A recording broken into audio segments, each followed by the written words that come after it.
By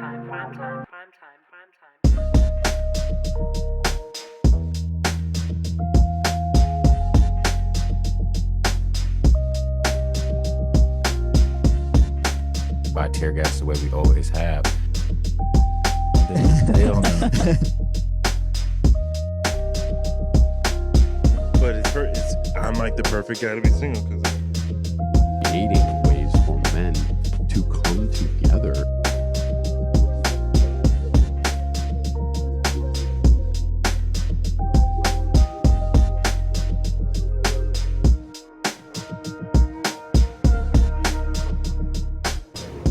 boom.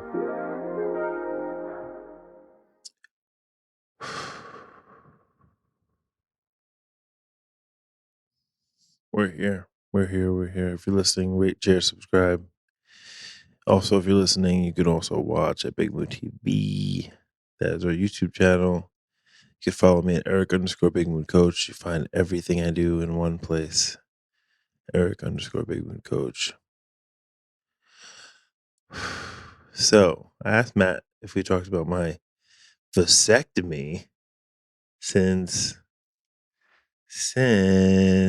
last week, and I got it Tuesday. We recorded on Monday, and I got my vasectomy on Tuesday, and my balls are so swollen. It's not my balls; it's the tubes that you could feel like when you pull. Like you can. It's not your balls that are swollen. You can feel like the tubes, and there's just fluid around them. So I'm not sterile yet. They said I need to come 30 times, 20 or 30 times before I'm sterile. And I started already. So supposed to wait a week, but I'm just letting them rip. Letting those nuts go. That's why my nuts are swollen and sore. Because I'm not waiting. But, when you gotta come, It's the way the Lord made me. It's the way the streets raised me. Gotta come. So anyway, I got a vasectomy. No more babies. I have one biological child of my own who's about to turn 5 in 2 weeks. Isn't that crazy? Fucking 5. I'm gonna have a kindergartner. So my son turns 5, and then my oldest, who I've been raising since he was 5, he turns 12 in May. And my current partner, has a child. So it's a lot of fucking kids. It's a lot of kids that I get to play a part in their lives, So it's pretty cool. I don't see the need to make any more people who look like me or have my last name, But yeah, got a vasectomy. So guilt-free nuts the rest of my life. Just bucking shots. But yeah. Yeah. Pretty exciting. So there's some stuff I haven't spoke about on. So is when I do these podcasts, it's hard to stay on track. I wish I was more professional.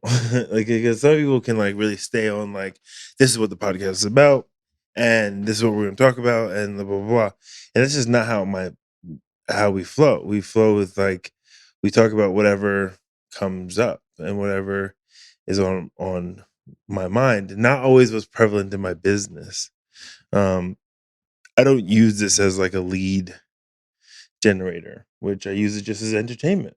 Hopefully it's just entertaining for people, and insightful.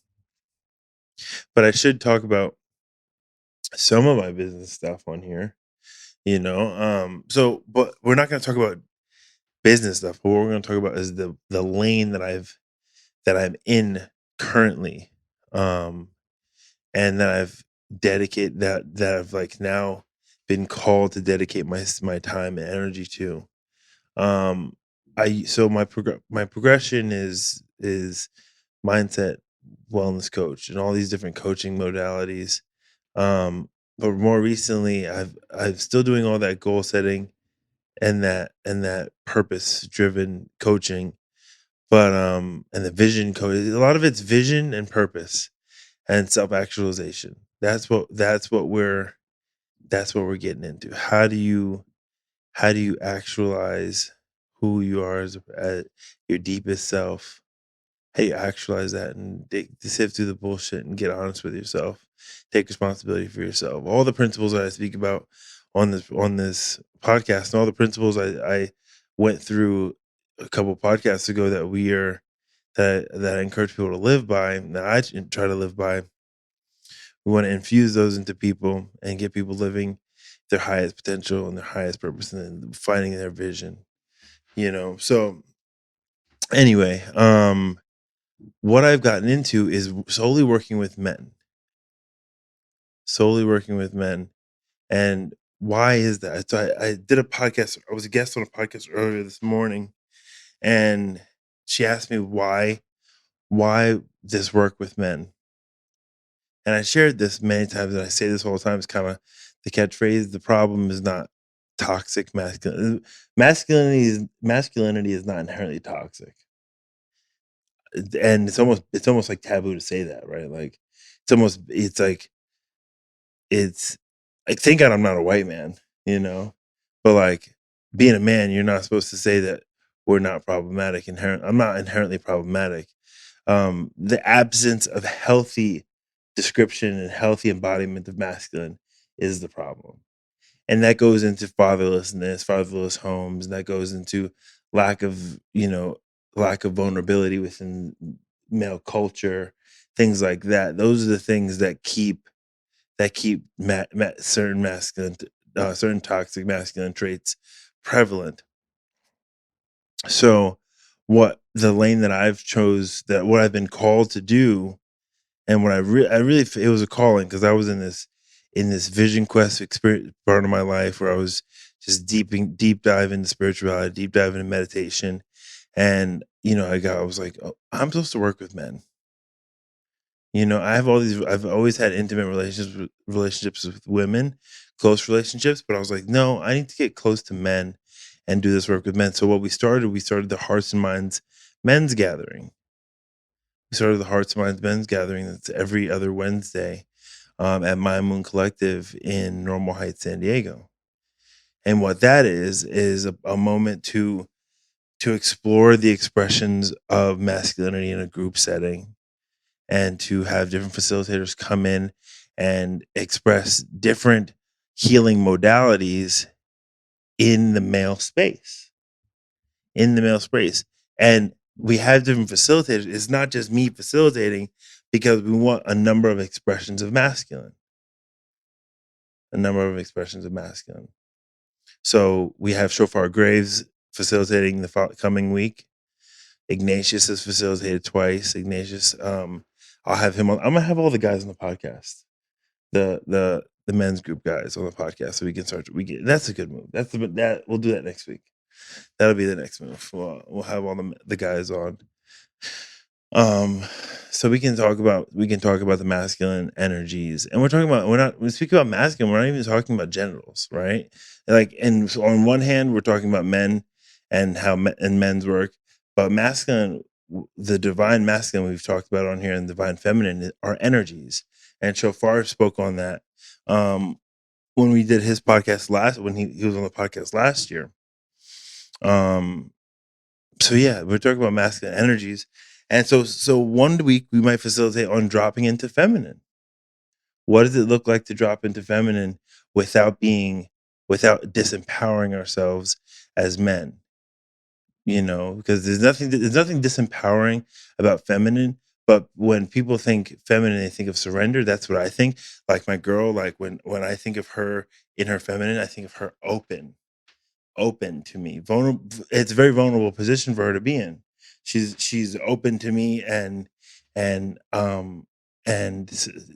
more submissive position. Um, and but so for a man to drop into that can they be like, no, that's I don't do that. Like I can't be submissive to my partner, and that's toxic. That's a toxic thing to be like, I can't be submissive. I can't drop to the balance of masculine and feminine. I think the healthy masculine is the balance between the two, right? Don't you agree? Like when you're like able to like tap into emotion, tap into emotion, tap into vulnerability, tap into submissiveness to your partner. Because Matt, I know your partner's a an intellectual woman. My partner is a very powerful woman. So there's times where we should be submissive to them, right? Because they're powerful in their own energy. They're powerful in their own energy. So it's like proper. It's like it's they deserve to be held up in a powerful position, because then everybody deserves to be in a powerful position and empowered in themselves. But for myself, dating a powerful woman, and even my son's mom is powerful. My own mom is powerful. Um, for me to be able to drop into a more submissive space and allow them to lead, that's a humbling experience. And can a toxic man humble himself enough to allow his partner, both, and I say partner because this could be male relationships, could be woman to woman relationships, it could be male female. Can you allow your partner to be the leader and you drop into more submissive position? And this also can be in the sexual space. Like, I like to be choked. My partner cannot fucking, I'll kill her. She cannot hurt me, but it's still nice to be able to be submissive and to be like in that. You know what I mean? Does that make sense? So it's being able to fluctuate between the two, and we want that in our men's gatherings. We want that exemplified. We want to express all the forms of masculine. So we'll have some of my LGBT friends. They will facilitate. So a few LGBT leaders, friends of mine. They're like really. Their masculine is very powerful. They just happen to be gay men, but they're masculine, and they have a feminine way of speaking. Some of them are bottoms, and they like receive in sex, and they're in a feminine, there's femininity there, but their LGBT expression of masculine is still valid. That's heavy, right? Like, can we tap into that really quick? Like, you could be a man who's a feminine man. I think I'm a pretty effeminate man. I have a lot of feminine energy, and I'm still very masculine at the same time because it's energies, and it's also it's also actions. It's also actions. I do very masculine things in my spare time. I problem solve in a very masculine mentality, and I think when we're also talking about masculine energy, we're talking about masculine actions as well, like problem solving. Men, like when your partner comes with you with a problem, immediately my instinct is, okay, how do we solve this problem? That's immediately where I come from, and that's a very masculine trait. That's like everybody knows that a man's a problem solver. Everyone knows that. And see, speaking about this is dangerous, because not dangerous, but because people say like gender roles or shouldn't exist and da da da. But I'm trying to take it back to a place of divine masculine, divine feminine. So where gender roles are, there's certain parts of gender roles that are okay. There's certain parts of gender, like if anthropologically, if we were in the jungle, I would be hunting and gathering and leading my community. That's me at my raw state. That's me at my animal state. And obviously we're evolved past that, so we understand there's a fluctuation between the two, but there is a level of gender role that we get to play with, right? That we get to play with. So that's what we were doing in the men's gatherings, and also, um, part of the one of the parts of the men's gatherings that's really important to me is we are donation based. Everyone in the group donates $20 a meeting. We donate $20 a meeting, which pays for the facilitator, because the facilitator deserves to get paid. Can you turn my treble down? I'm like in my headphones. But we pay the facilitator, and then we pay for rent, because we rent a beautiful space. That's better. Thank you. We we rent a beautiful space, because set and setting is important. So you can meet in a church basement, but it's also nice to meet in a beautiful setting, turn the lights down, allow ourselves to be in a vulnerable place. But also we raise money for causes of our choosing.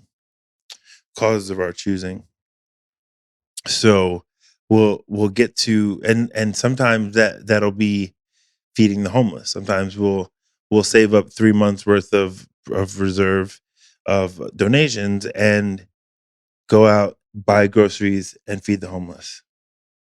We get to go do things like that because, and I say it every time that I facilitate, I say it's cool to get to do the work in here. Do you want to pause, or should we keep going with that noise? You don't care? Okay. So sometimes I said we get to do the work internally. We get to do the work in our homes. We get to do the work in our community, in our small communities, in our friend groups, and in our homes with our families. But we get to do the work out in the world. Out in the world. How do you lead in that divine masculine energy in your community and make an influence on your community? How do you influence your community? That's the question we'll propose for today. How are we doing time? 20? 15? Okay. But that's the question we'll propose for the day is, how do you make an impact on your community? Do you want to impact your community? For me, it's living my life. Living my life. I didn't understand that I had an impact on the world around me. I knew I had an impact on people because I had a negative impact on people, and I saw what that looked like, and I saw the harm that was caused. So I've always known I've had an impact on people, and I've always known I had influence on my community. But I didn't know that I could have a positive impact on the community, and I can shift culture. I didn't know that I could shift culture, and I'm not saying shift popular culture like I'm Kanye West. That's not what I'm saying. I'm saying, but I do have in my sphere of influence, in the top 30 people in my life, I have the ability to influence the culture of that group of people. In 12 step, in 12 step, I was able to speak and shift the thought process of a room. And I realized that's where I found my voice. That's where I found my voice in 12 step. I'd be like, whoa, my words are powerful. I can say something that can shift the perspective. And literally, I would lead a meeting, and the whole meeting would be shared on I plant a thought seed, and the whole meeting would be conducted based off of the whatever cool thing I thought I said. And the meeting people would lead in the meeting and say, wow, it was a really good meeting. Thank you for leading. So like, I learned that as a public speaker, that what I say was powerful and it can shift the culture of a community. But it took a long time. It took me 30 years to realize that. But I want to encourage you. You have an impact on your community. You may not be a public speaker, you may not be podcasting, you may not be very active on social media, but you have a community, and you have a community. You have a community. And if you don't have a community, let's help you find one. We have a Big Mood community page. I think it's BigMood.community on IG. You can join our big, and we'll plug that on the podcast more often. Join the community page, and you'll just get more understanding and more vibe of what the collective whole is like. And but we have impact on our community, man. We get to make a difference. Let that bitch breathe.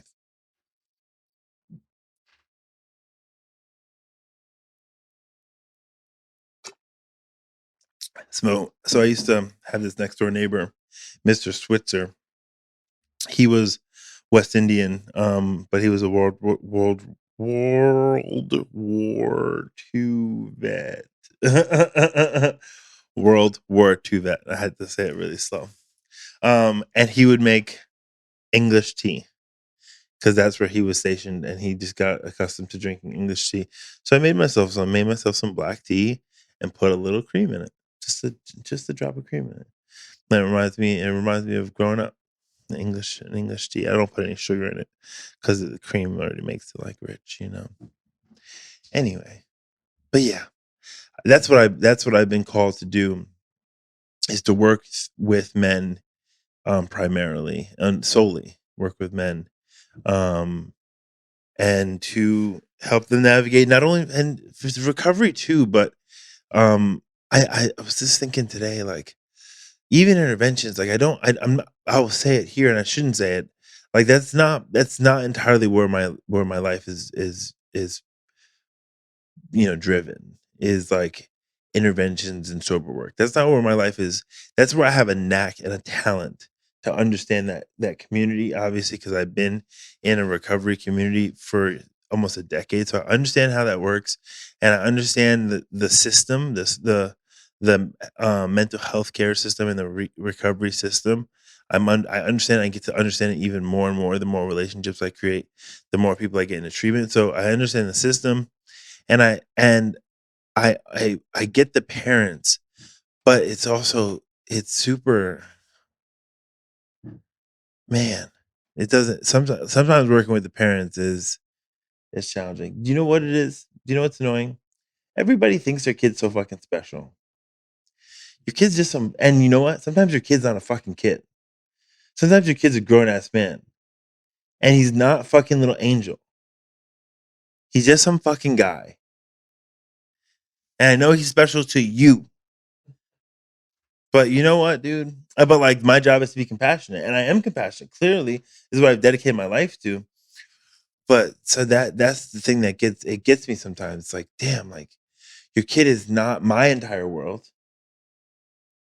Yeah, and in the healthcare system, he's just another person in recovery. He's just another alcoholic, and my job is to help him find recovery. But like, ooh, man, that shit gets me tight, bro. Ooh, I've been dealing with some cases recently that have been a lot of entitlement based on the parents as well. A lot of like codependency based on the parents makes me not wanna do it because they blame you. Their kids can't be wrong. They're fucking ooh, can't be their kid. Nope. It's you. It's me. Fuck. Ugh. Shit gets me tight, bro. But this is the work that honestly is the work that God chose for me. So it's not even like I grew up and wanted to be this. This is just the work that people started to ask me to do. People asked me to support the families in getting their kid in treatment. And not only as an interventionist, but as like an advocate. The world asked me, not people asked me, but like I was asked to do this for some reason. And so this is what I do, in part. But sometimes it's like, fuck, man, it's really stressful because you know what it is? I'm calloused. I've been in recovery a long time. So I understand that it's a cold ass fucking world. And you know what? Most people in recovery don't stay sober. I know you think your kid's one in a million, but he's not. I'm not one in a million either. That's the thing. And my kid, I have a beautiful son. I have beautiful children. I have beautiful children I'm involved in, and they're just fucking some guy, right? They're gonna grow up to be some fucking guy. And yes, they have an influence on their community. And yes, they can do great things. And yes, they can be president. Yes, they can be famous. But they're just some guy ultimately. It's like every famous person you think is just some fucking guy. So I know he's a star. I know you think you're the star of your show. You're the star of your own show. You're just fucking dude. And it's me saying I'm saying that. Like I'm saying that about me. I'm talking about talking about your kid. I'm talking about me. I'm just some fucking guy, dude.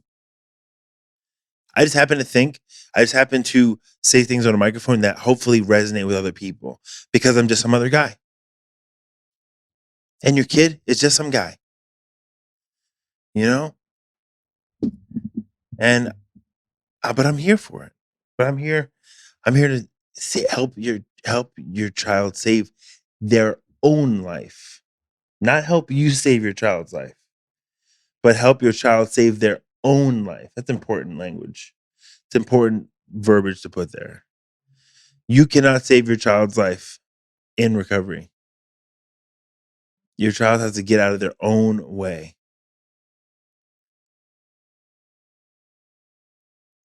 Let that bitch breathe, son. Have them on time. 25, 27. Okay, good. We're gonna wrap up soon. Let's do a little callback. Let's just run through them. So what I've been called to do recently is to work with men and to work and play within the masculine and feminine energies. That's what I'm getting to do. I'm getting to play within the roles. My partner and I play within the roles. It's very nice to be with someone who understands that energy and understands that vibe.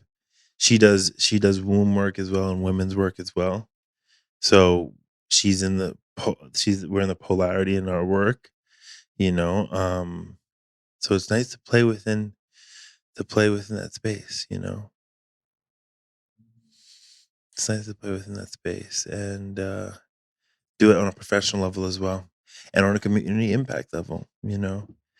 See, the frustration with the recovery stuff is just not my the just being solely in the recovery space is just not my entire calling.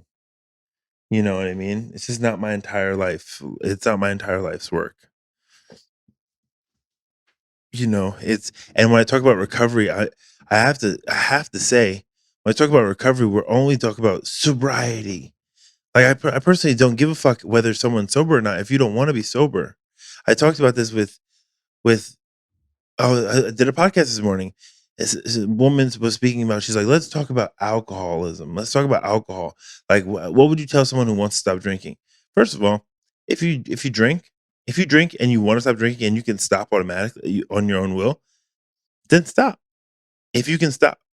If you're a person who drinks and you have fun and if you can alter your consciousness and then stop, if you can alter your consciousness, stop and like use alcohol as a social lubricant and like use quote unquote drugs, not heroin and meth, obviously, but like, you use drugs in like a playful way and enjoy altering your consciousness and then go to work, raise your children, don't be absent.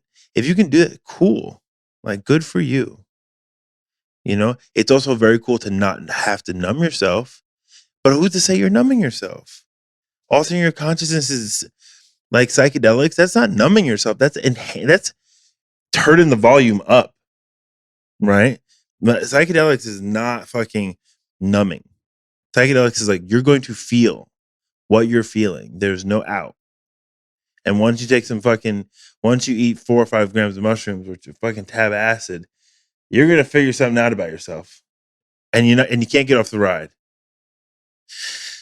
So it's amplifying, not numbing. So if you can alter your consciousness in a safe, productive manner, then go for it. And if alcohol works for you, because alcohol is a social lubricant, alcohol brings people together, right? The alcohol, he's dancing and having a good time. It's not all bad. It is poisonous to the body, but so is McDonald's, and so are burgers. Eating a plate of burgers and fries is, I think, probably just as detrimental to you as if not more detrimental to you than drinking alcohol. Obviously not every day, but I think they're comparable. If you do both every day, you're gonna be fucked. I think alcohol even less. I think if you have one drink every day, if you have one drink every day, but you'll be better off than if you had one plate of burgers and fries every day. Does that make sense? Right? So anyway, alcohol is not inherently fucking bad, you know. Um, and recovery is not inherently sobriety. Recovery is people are recovering from from life. People, so I'm more in the healing space than the recovery space. It's about healing. That's what my girl says, and there's healing. That's what she says. So there's this, there's that, and there's healing. That's what she says. So that's the space I'm in. I'm in the healing space. I'm not in. I don't want to. I don't want to be solely trapped in the recovery space. It's exhausting. It's exhausting. And obviously I care about. I do on this podcast. I speak so openly about addiction. I'm advocating for us, right? Like that's what I'd identify with as the most as an advocate for healing. But I just don't want to be wrapped in. I don't want my entire career path and my entire life to be recovery and sobriety. I want people to have their own experience with substances. If it's working for you, good for you, dude. Like if I could drink like an average drinker, I totally would. Right? Like if I could have a glass of wine, if I could have a drink on a Friday and like with my partner and like watch a movie, that sounds fucking awesome. Matt, you could drink like that, right? Is it fun? Is to have a drink once in a while? It's nice. I'm sure it's nice to be able to have a fucking drink when you want to. I can't do that. I don't stop. The cops come. I don't know why. The cops are just there. I'm like, I'm naked. That's what happens when I drink, or I'm in jail. No, I'm not naked. I'm in jail. I'm that kind of drunk. So I can't drink. But if people could alter their consciousness, and use a social lubricant and have a good time and get vibey, then cool, man. But I also don't agree with partying your life away. Be present. Be here now, as Mr. Ram Dass, as the great Ram Dass would say. Be here now. Anyway, so talk about healthy masculine and getting to play within those energies. Talk about healing. Talk about not entirely being tethered to recovery. Talk about entitlement. I'm just some fucking dude, man. Someone sent me some hate mail, which didn't feel good, and said I was a fucking narcissist, and said that I was a douchebag, and like just said mean things to me. And I was like, I don't think I'm a narcissist. Do you think I am, Matt? I don't think I'm a narcissist, man. I think I'm pretty externally focused. You know what I mean? I think I'm pretty like helpful, but I do like myself. I do like believe in self-image, and I do obviously want to do things to benefit myself, but I don't know, it just hurt my feelings. Hurt my feelings. But I guess it's my first bit of that's not my first bit, but it's a good bit of hate mail. It just surprised me to open up an email and be like, damn. But like Joe Rogan said, you think LeBron James is fucking sending mail like that? No, Steph Curry ain't doing that. Winners aren't sending mail like that. Winners don't do that. People who are not doing good do shit like that. Anyway, let's wrap it up. If you're listening, rate, share, subscribe. We love you. This podcast was fun. If you are listening, you could also watch BigMood TV. We want more view. We want more followers. Let's get our subscribers up on YouTube. Bang that fucking subscribe button. Go to our YouTube channel. If you're listening, go to our YouTube channel, BigMood TV, and subscribe for us, please. We want to grow on YouTube, and we have great video. Matt like kills it, dude. We have great quality fucking. Our podcast is quality podcast, man. I'm proud of it. So we keep doing it. So share, subscribe, all that shit, and we're out of here. Peace.